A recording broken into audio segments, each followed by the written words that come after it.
रायगड, महाराष्ट्रासह देश विदेशातील ताज्या बातम्या पाहण्यासाठी मॅक्स इंडिया लाईव्ह चॅनलला सबस्क्राईब करा आणि बेल आयकॉन दाबायला विसरू नका.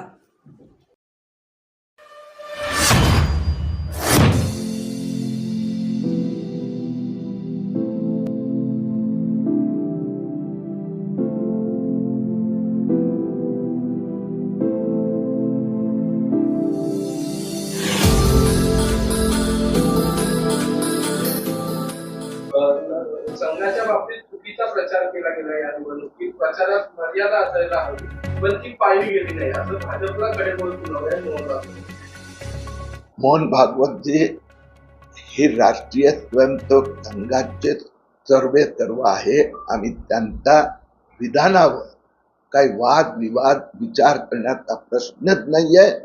त्यातल्या ज्या काही चांगल्या गोष्टी आमच्यासाठी सुचवण्यात आल्या असेल त्या आम्ही सगळे त्याची नोंद घेतो आणि तशा पद्धतीने इम्प्रूव्हमेंट करतो.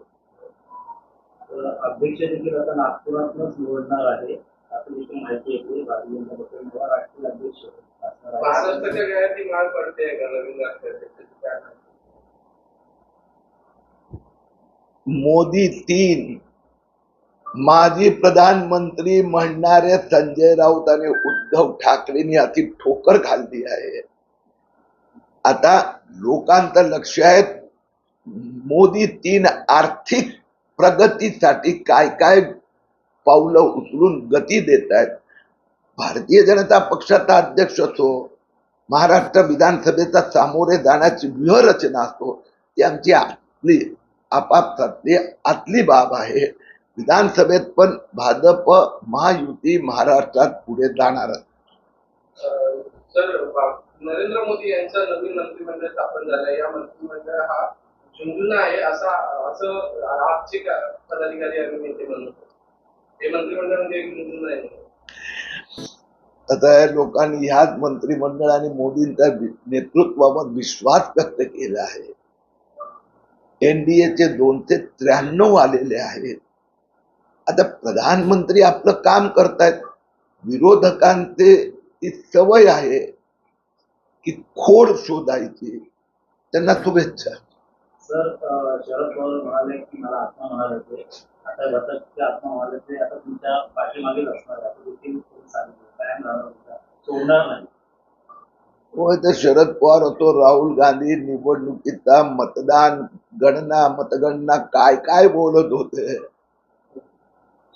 खूप लवकर विसरलेले दिसत आहेत. आता विरोधी पक्षात राहून त्यांनी 5 वर्ष स्वतःचा पक्ष जिवंत ठेवण्यासाठी धडपड करायला हवी, केली पाहिजे. त्यांचा ज्या काय चांगल्या सूचना असेल त्याची दखल निश्चितपणे मोदी सरकार घेणार.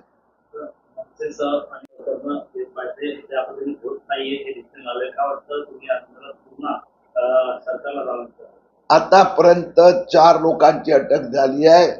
पुढच्या काही आठवड्यात मला विश्वास आहे की महापालिकेचे अधिकारी, महाराष्ट्र पोलीसचे, रेल्वे विभागाचे अधिकारी तिथपर्यंत हा तपास जाणार. त्याचा पुढे कोण यासाठी ही समितीचा रिपोर्टची वाट पाहावी लागणार. राहुल गांधी यांच्या देखील शेअर्सची माहिती आपण पुरवली होती. राहुल गांधी यांना किती नफा झाला? पत्रकार परिषद घेऊन त्यांनी मोठं वाहवाह केलं होतं. Share market. मला उद्धव ठाकरे आणि राहुल गांधीला एक प्रश्न विचारायचा आहे की देशभरातले लाखो म्युच्युअल फंड, 22 कोटी रुपये म्युच्युअल फंड मध्ये 22 लाख लोकांनी इन्व्हेस्ट केले. आजपर्यंत हायएस्ट मंथली इन्व्हेस्टमेंट 34,000 कोटीचं म्युच्युअल फंड मध्ये मे 2024 मध्ये आलं. आज mutual fund asset under management 58.59 crore आहे. Highest in world, highest in India. याला काय राहुल गांधी आणि उद्धव ठाकरे शेअर बाजारचा घोटाळा म्हणणार? राहुल गांधीची 2023 मध्ये गेल्या वर्षी जे शेअर्स होते त्याची व्हॅल्यू होती 3.25 कोटी रुपये आणि त्याच 3.25 कोटी ते आज 6.25 कोटी होत्या, आज 9.25 कोटी झाले.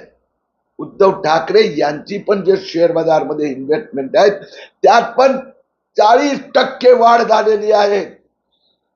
मग देशातला 16 कोटी डीमॅट अकाउंट होल्डर छोट्या गुंतवणूकदारांचा फायद्याला राहुल गांधी आणि उद्धव ठाकरे घोटाळा म्हणत असेल तर देव त्यांना क्षमा करो.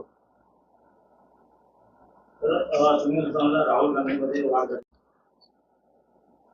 घाटकोपर होल्डिंग दुर्घटनावर आता रिटायर्ड जस्टिस दिलीप भोसले समिती महाराष्ट्र सरकारने नेमली आहे. 2020 मध्ये ही जागा पोलीस हाऊसिंग साठी असताना 2 महिन्यात त्याचं आरक्षण बदलण्यात आलं.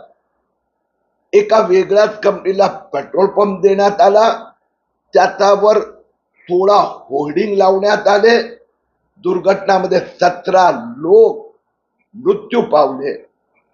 ह्या सगळ्यांची चौकशी ही दिलीप भोसले कमिटी करणार आणि याच्या मागे राजकीय असो की आर्थिक असो, आमदार असो की नामदार असो, हे कोण आहे, पोलीस ऑफिसर कोण आहे ज्यांनी बेकायदेशीर अशा प्रकारचे कॉन्ट्रॅक्ट दिले त्याचा जनतेच्या समोर येणार.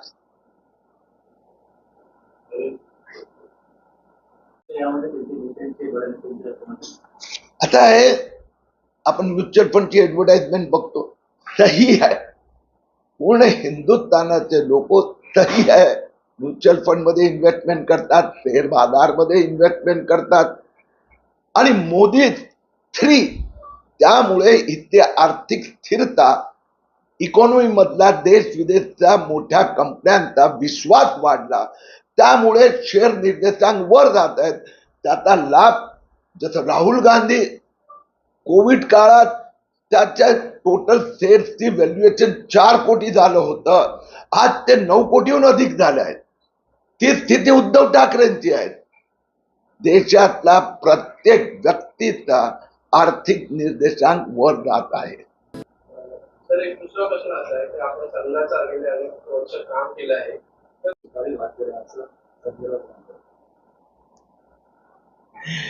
आता काय म्हणणं आहे, अभी तो सुरुवात हुई है, आगे आगे देखो लोकांचा कसा आर्थिक विकास होतो. उद्धव ठाकरेंचं म्हणणं हात मिळवणे करणार हे भाजपबरोबर आता कामाला लागणार आहे. त्यामुळे त्यांनी देखील 180 जागा या विधानसभेत काम गावात केलेलं आहे. स्वतःला जिवंत ठेवण्यासाठी अशा प्रकारचा अट्टहास करणं हे तर संजय राऊत आणि उद्धव ठाकरेचे विशेषतः आहे. मोदी पुढे जात आहेत.